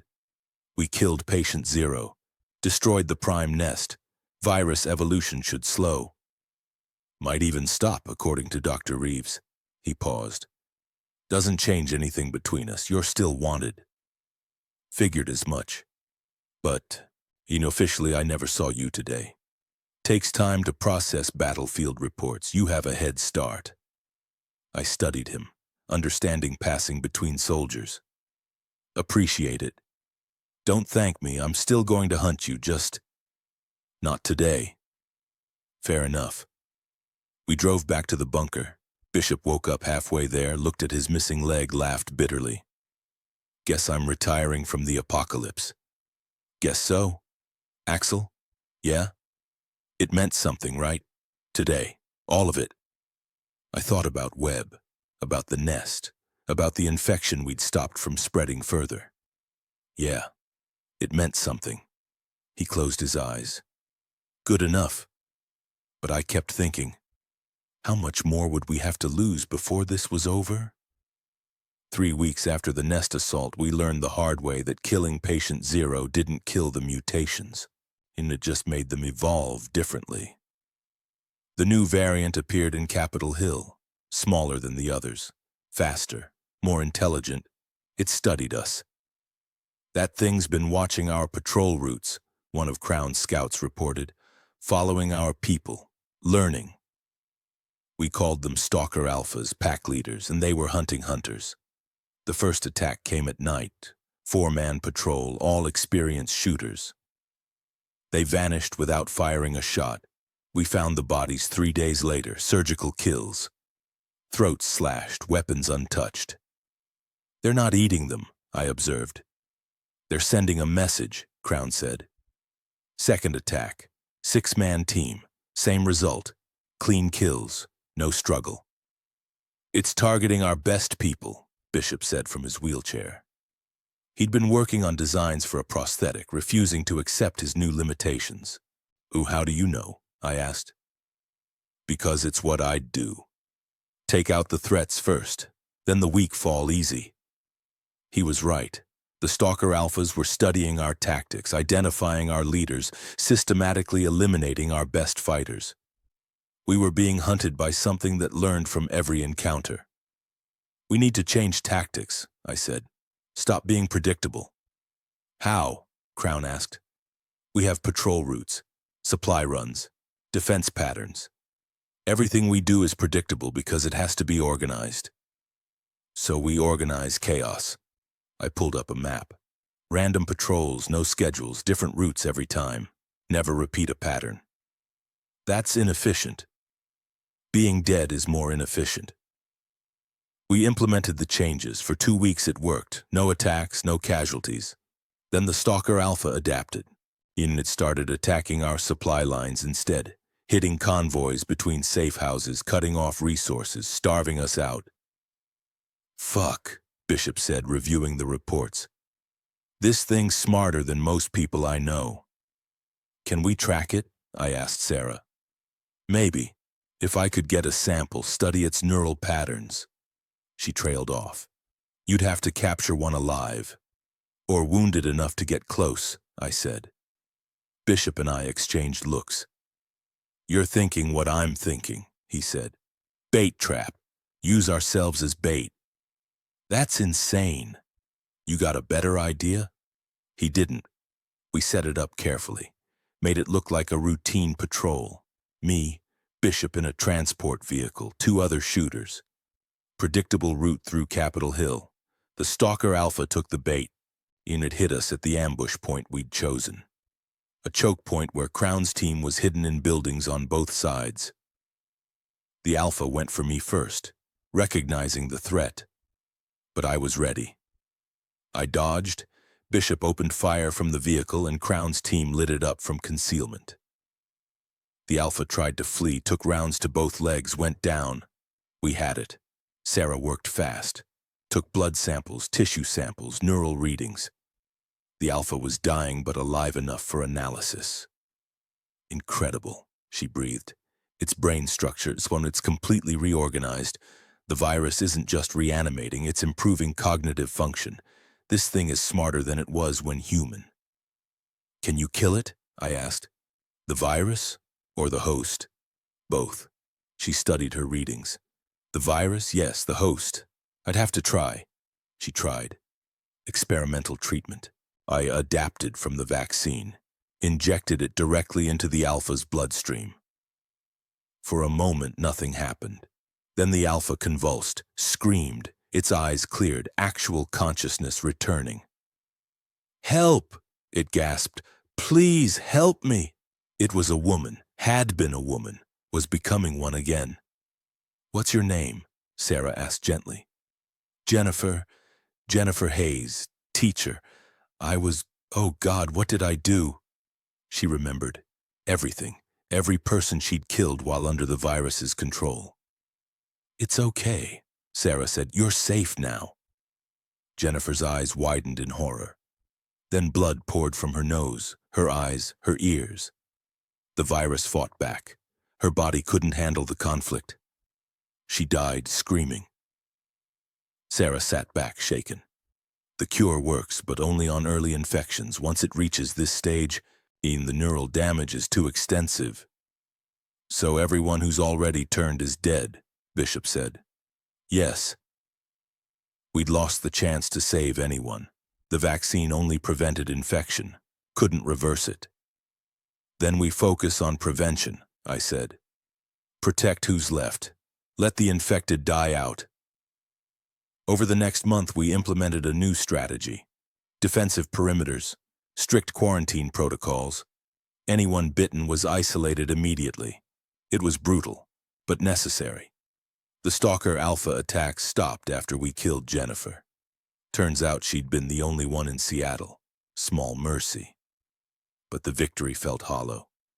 Bishop felt it too. He'd been getting quieter, more withdrawn, working obsessively on his prosthetic. "You okay?" I asked one night. "Define okay." He adjusted the mechanical leg he'd built. "I can walk again, can't run. I can't fight like before, I'm a liability." "You're adapting." "I'm obsolete." He met my eyes. "You don't need me anymore, Axel. You've got Crown's people, Sarah's vaccine. The military ceasefire is holding. You could rebuild without me." "That's bullshit."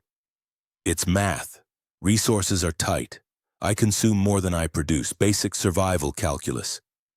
"You're my brother. Brothers die. You know that better than anyone." I didn't have an answer for that, because he was right. In war, eventually everyone you love dies. The question was just when. The infection came from nowhere. One of our supply runners got bit during a seemingly routine encounter.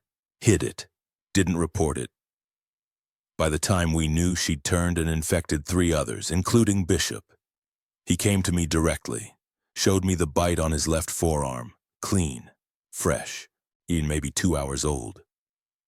"I've got 12 to 48 hours, he said calmly. Depending on bite location and viral load, arm bite, probably closer to 24. I stared at the wound.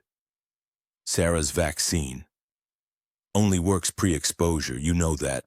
I'm infected." He met my eyes. "I'm dead, hermano, just haven't stopped moving yet." My hands were shaking. "We can try." "No." His voice was firm. "We've got limited vaccine supply.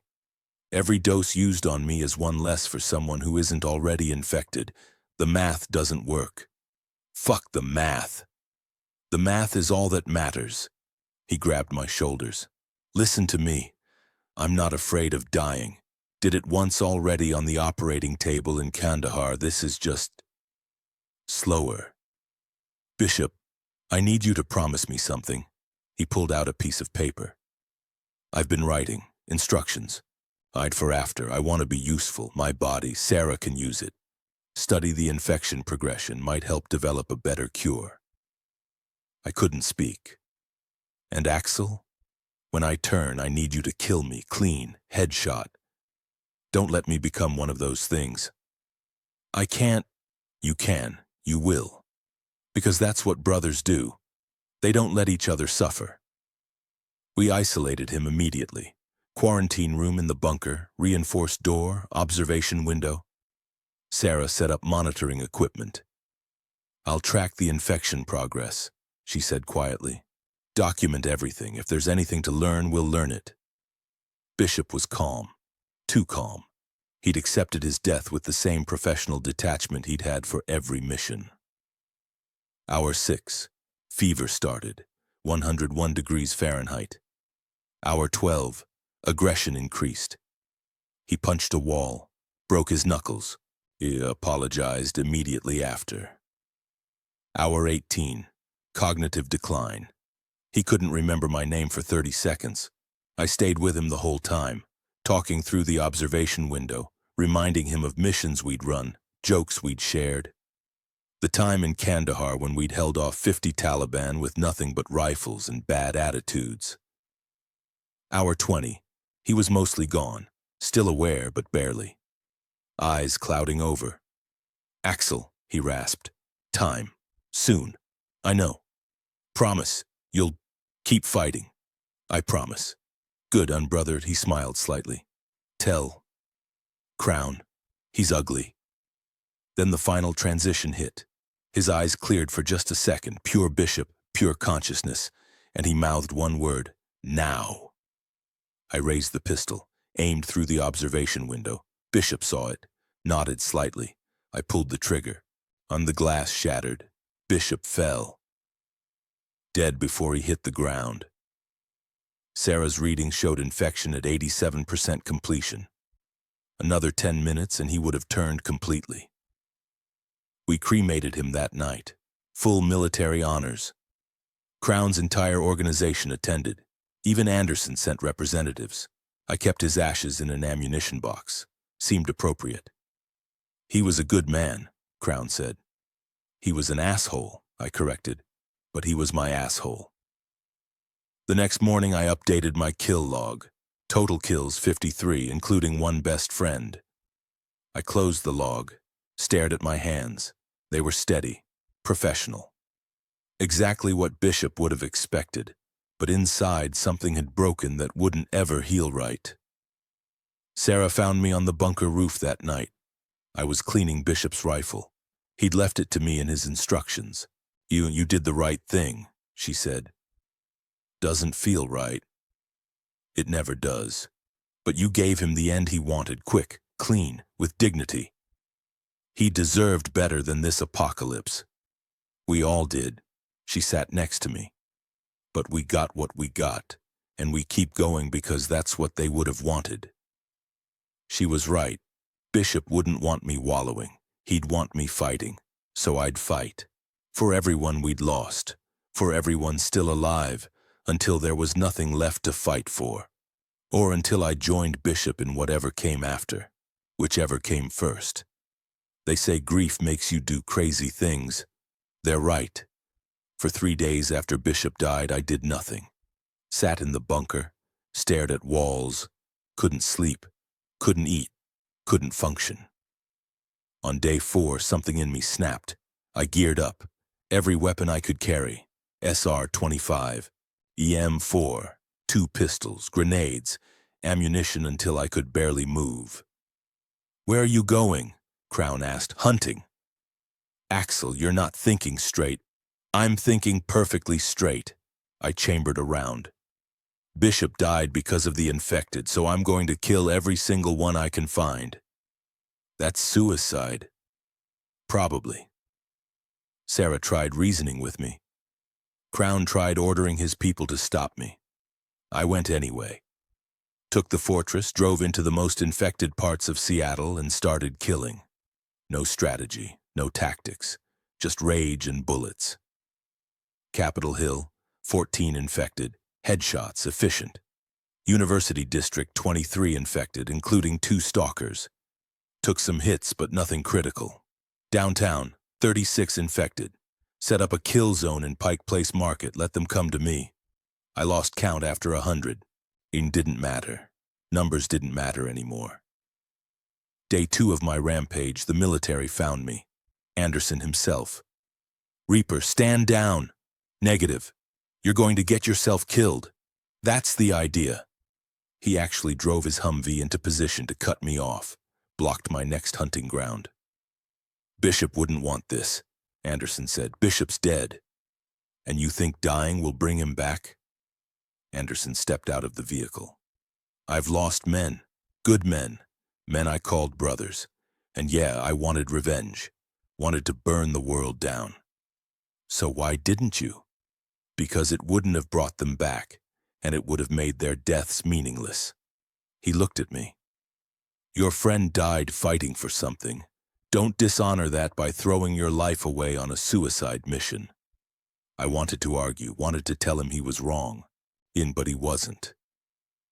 I lowered my rifle.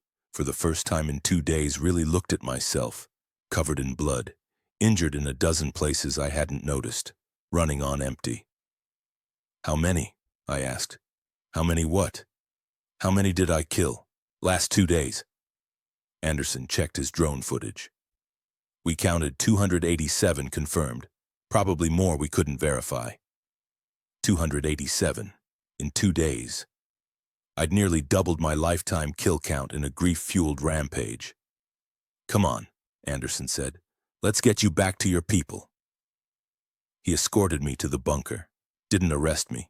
Didn't even try. Just helped. Crown met us at the entrance. You look like shit. Feel worse. Sarah patched me up. 17 separate injuries. Minor, mostly. But cumulative damage that should have killed me. You're lucky, she said. Don't feel lucky. Bishop saved you. Even dead. And he kept you alive. You fought like him, crazy, fearless, effective. Maybe. Or maybe I'd just gotten lucky. That night I read Bishop's letter, the one he'd left with his will. Axel, if you're reading this, I'm dead. Probably did something stupid, definitely made a bad joke right before dying. That's my style. Don't do anything dumb to avenge me. I'm serious. You've got that look. I can see it even though I'm dead and you're reading this letter. Stop it.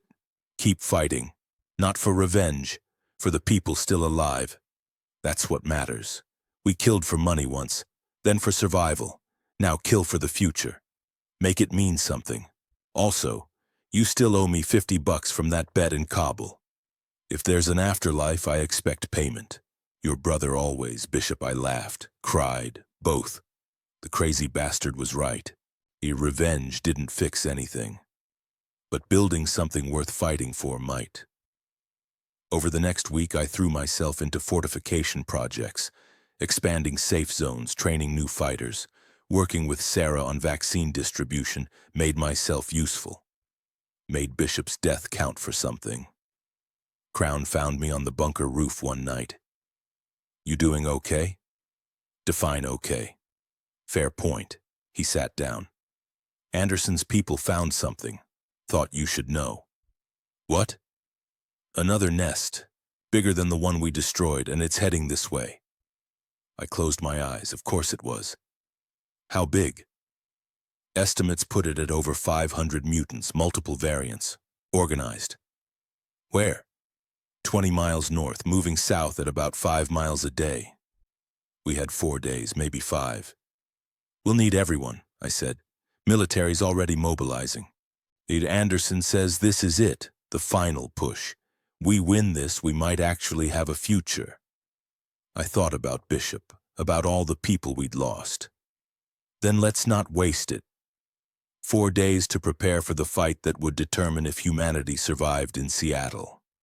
4 days to make sure Bishop's sacrifice meant something. I'd make damn sure it did.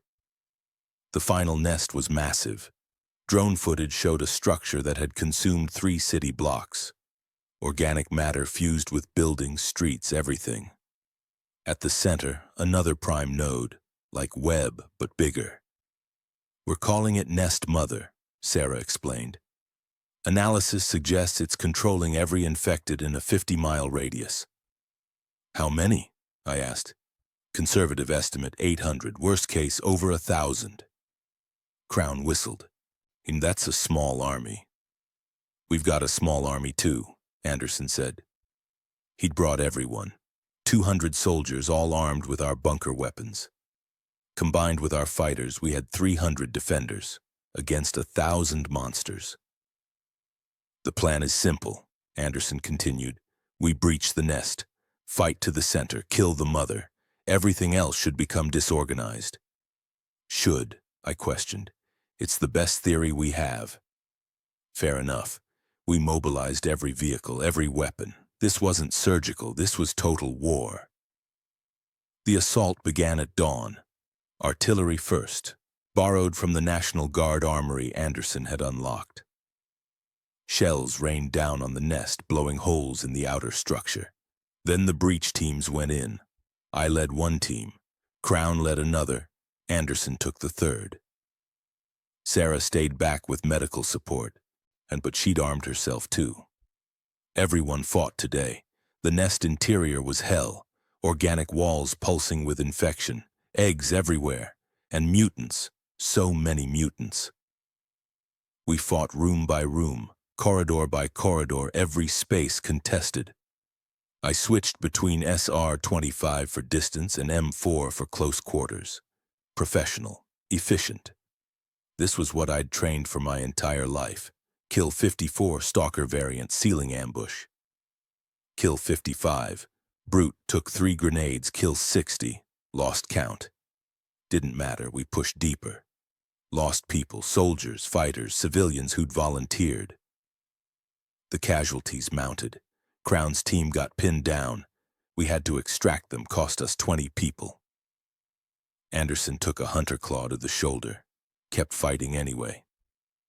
And then we reached the center. The nest mother was massive, 20 feet tall, composed of dozens of fused infected hosts. At its core, a woman, or what used to be one. She was still conscious, still aware. "Killed me," she begged. "Light it up," I ordered. We threw everything: grenades, C4, incendiary rounds. The mother screamed, not just sound but psychic pressure that made our ears bleed. The infected went berserk. With the mother dying, they lost all coordination, became feral, dangerous but chaotic. We fought our way out. The nest was collapsing, burning, destroying itself from within. "Everyone out!" Anderson yelled. We ran, mutants chasing, structure falling, made it to the vehicles just as the nest exploded. The blast threw us 20 feet. When I got up, ears ringing, I saw the devastation. The nest was gone, just a crater. And around us, infected were stopping, dying. Without the mother, and the virus couldn't sustain them, we'd won. But the cost. I did a head count. Started with 300, ended with 183, almost 40% casualties. Crown had survived, Anderson too. Sarah was helping with triage, moving from wounded to wounded. I found her working on a soldier, young kid, gut shot, not going to make it. "I'm sorry," she said softly. "I can't save everyone." "You saved the ones that mattered," I said. Because we had won, destroyed the last major nest. The infected were dying out without their hive structure. It was over, not immediately. There were still scattered infected, still dangers. But the organized threat was broken. Sarah confirmed it 3 days later. Viral samples show degradation without the mother. The infection is dying. Give it 6 months, maybe a year, and the last infected will be dead. "So we won," Crown said. "We survived," I corrected. "Winning looks different." Seattle was a graveyard. Most of the population dead or fled, infrastructure destroyed, society collapsed. But we had survivors. We had vaccine. We had a chance. Anderson officially ended the manhunt. "You're pardoned, all of you. You helped save what's left of humanity. That earns amnesty." "Appreciate it," I said. "Don't thank me. Thank the people who fought beside you." I looked at our ragged group, soldiers, civilians, former enemies united by necessity. "We should build something," Crown said. "Make this mean something." "Like what?" "I don't know. A new government? A community? Something better than what we had." Sarah smiled. "Ambitious." "We survived the apocalypse," Crown said. "Ambition seems appropriate." They were right. We'd fought for survival. Now we could fight for something more. I updated my kill log that night. Total, 387. But I added something new. A second column. Lives saved, 183. Not perfect, not redemption, but a start. 6 months after the nest mother fell, Seattle was still a disaster zone. But it was our disaster zone. We'd established 3 safe zones connected by cleared routes. Agriculture was starting. Crown had found survivors with farming experience. Power was back in some areas. Sarah had gotten generators running. Civilization was rebuilding. Slowly. But there were still threats. Scattered infected raiders. The occasional mutant that had survived without the hive network. I'd taken on the role of security chief. Not officially, we didn't have official anything yet. But people looked to me for protection. "Report," I said at the morning briefing. Crown Scout summarized. 3 infected spotted near Safe Zone 2. We cleared them. 4 raiders tried to hit a supply convoy. We drove them off. And there's something else. "What?"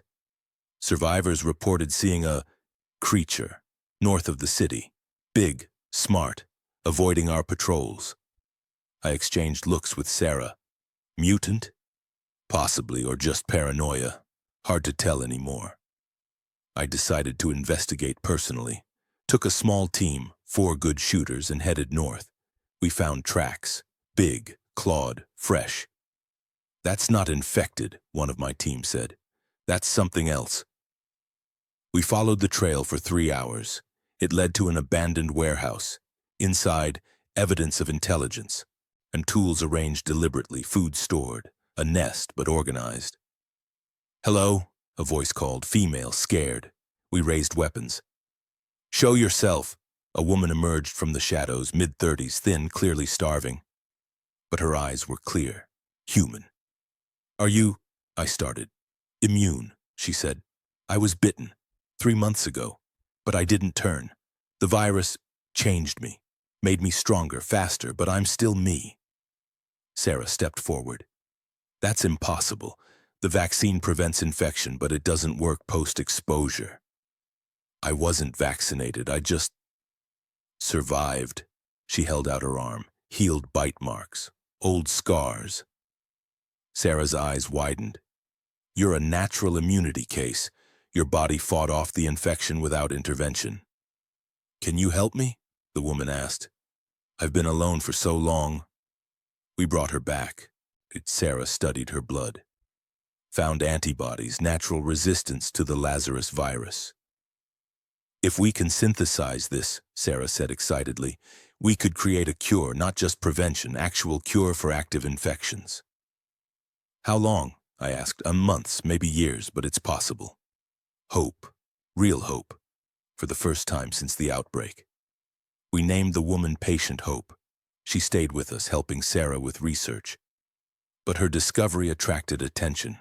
Military remnants wanted her blood. Raiders wanted to sell her. Even some of our own people saw her as a resource to exploit. "She's not property," I said at a council meeting. "She's a person."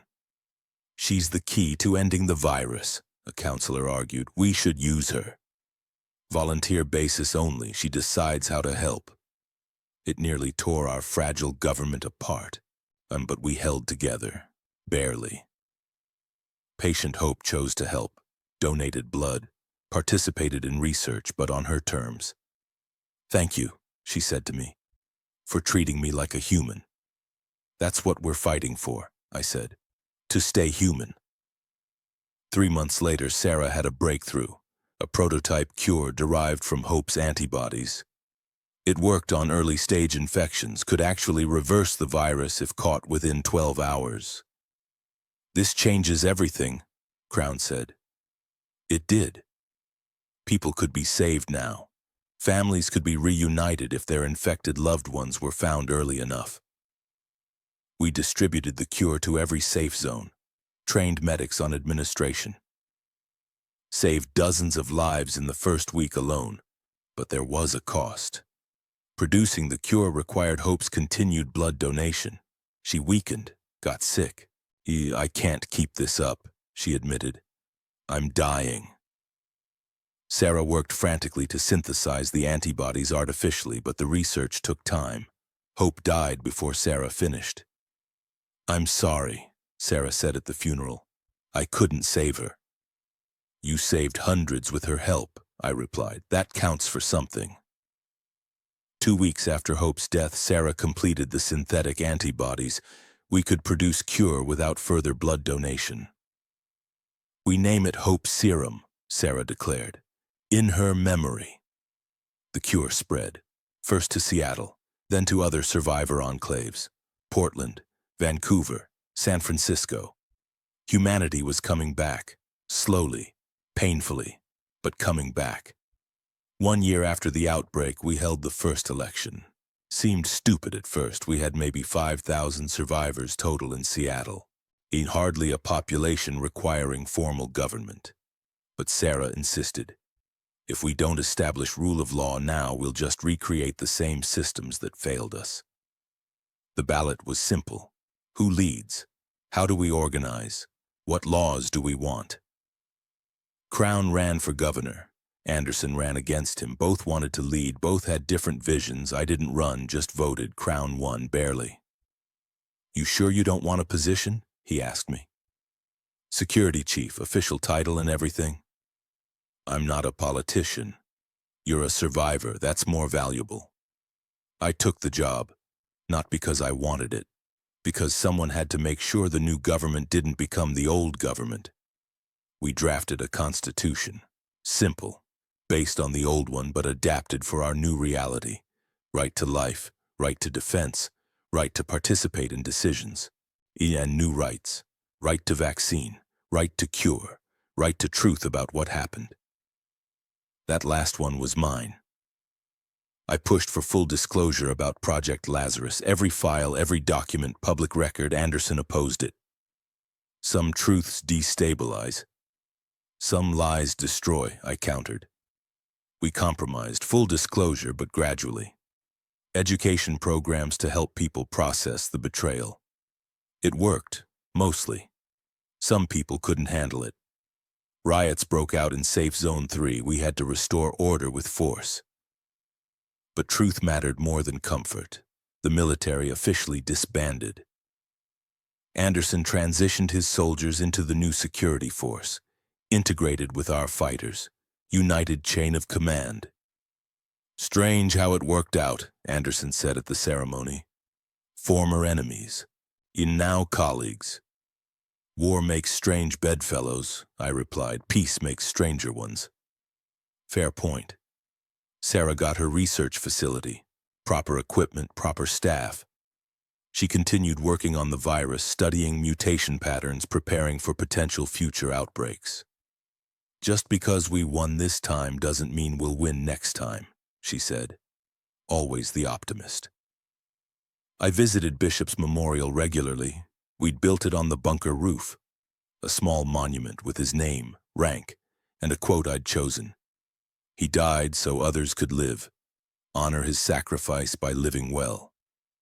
Felt appropriate. One day, Crown found me there. You okay? He asked. Define okay. That's becoming your catchphrase. It's an honest answer. We stood in silence for a while. Then Crown said, we did it. Against all odds, we actually survived. Some of us, the ones that mattered. He paused. That sounds callous. It's true. I looked at the city below. Lights in some windows now. People rebuilding. Bishop would be proud. He always wanted to matter. He did. They all did. 6 months after the election, we made contact with the federal government. What was left of it. They'd established a new capital in Denver. Had maybe 100,000 survivors across the country. We're trying to rebuild federal authority. We want you to rejoin the Union, their representative said. Crown and I exchanged looks. Under what terms? Crown asked. Standard statehood, federal oversight, military integration. No, I said flatly. Excuse me? We're not rejoining a government that created this disaster. You want our participation? You acknowledge what happened. You apologize. You submit to independent investigation. That's not how this works. That's exactly how this works. We have leverage, we have cure, we have hope serum. You need us more than we need you. Negotiations took months, but we got what we wanted. Full accountability, independent investigation into Project Lazarus, arrests of those responsible, justice, finally. The lead scientist who'd created the virus was tried and executed. Colonel Harper, who'd ordered Patient Zero's infection, died in prison. Anderson testified. Full disclosure, immunity in exchange for cooperation. You're letting him off? People asked me. He fought beside us, helped end the threat. That earns something. Not forgiveness, but acknowledgement. We rejoined the Union, but as a semi-autonomous zone.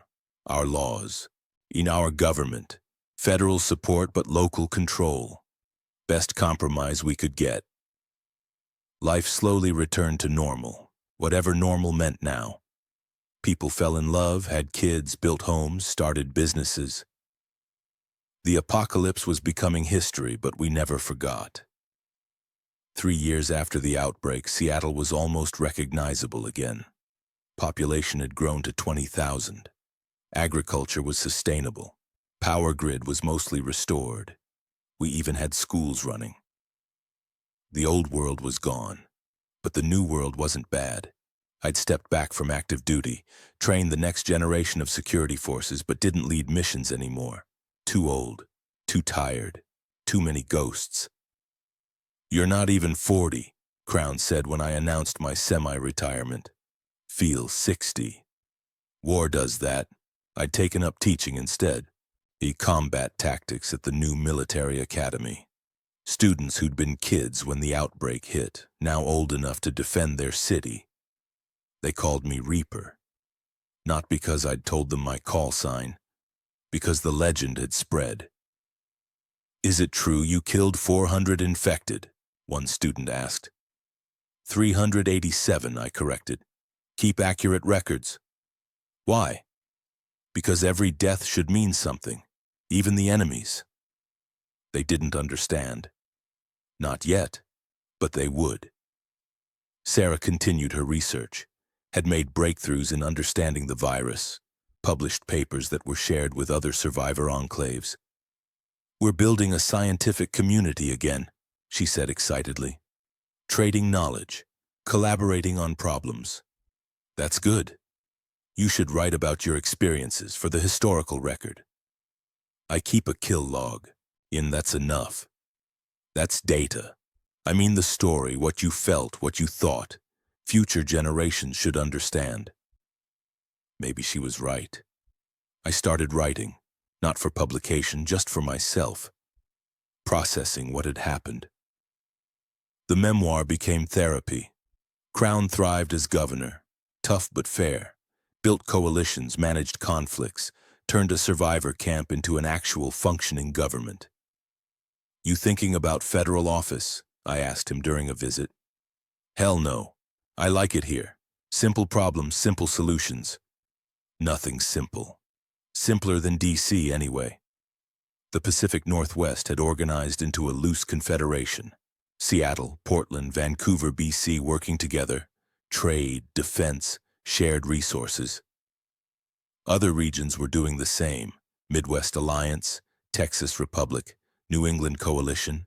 America wasn't united anymore, but the pieces were working together. Anderson had retired fully, opened a bar in Safe Zone 1 called The Aftermath. Appropriate name.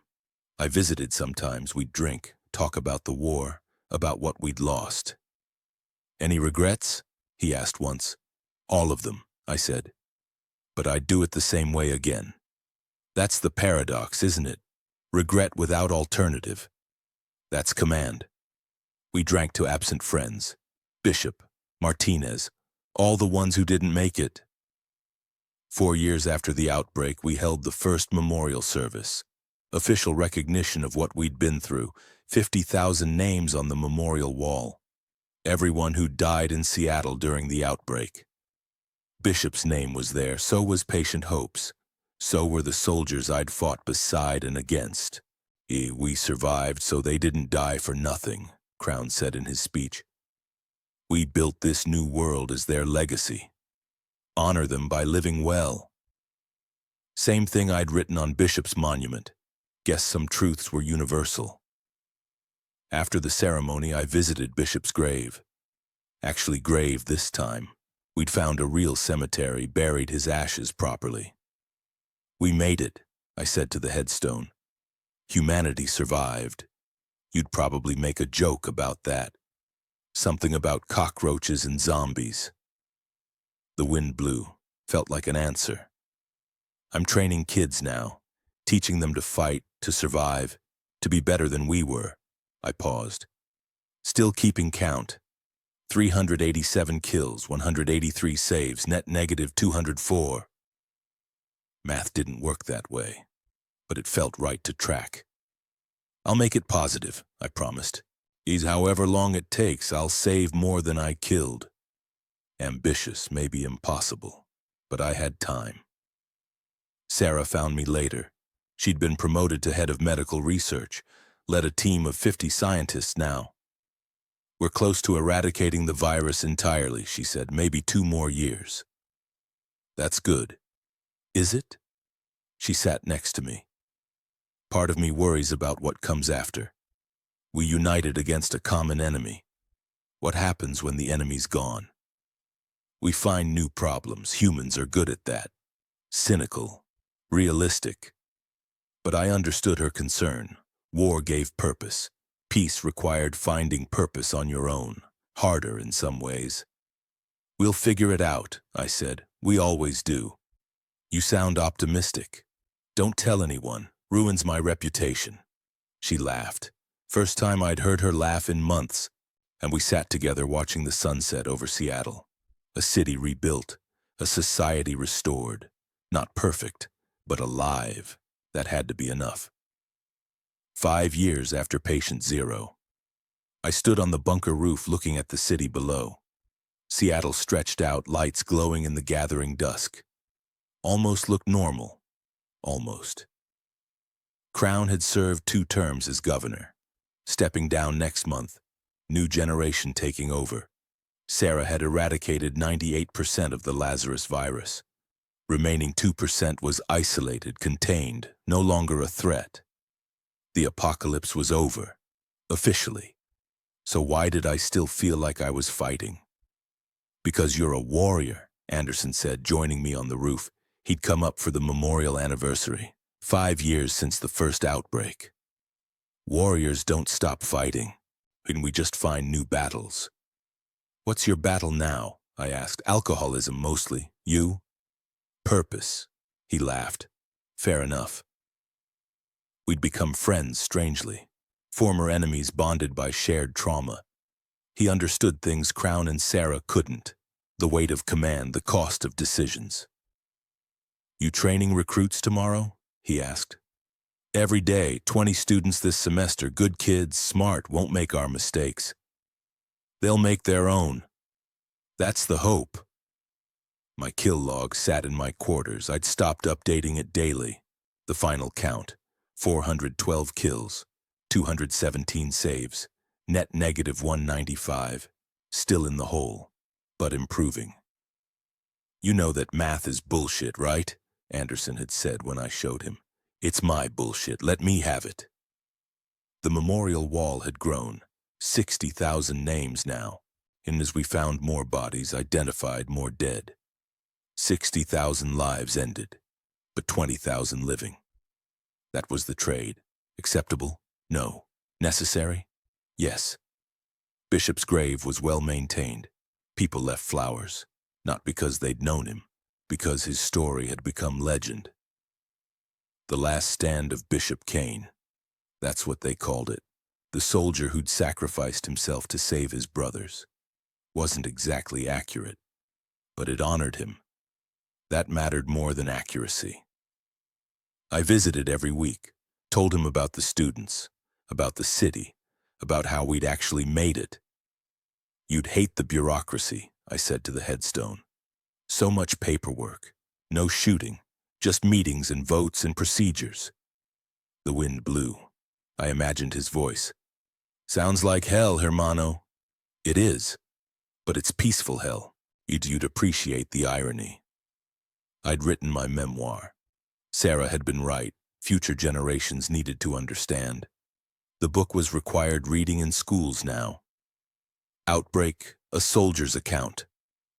Hated seeing my name on it, but the stories needed telling. Students would ask, why'd you keep fighting? After Bishop died, why not give up? Because giving up meant his death was pointless.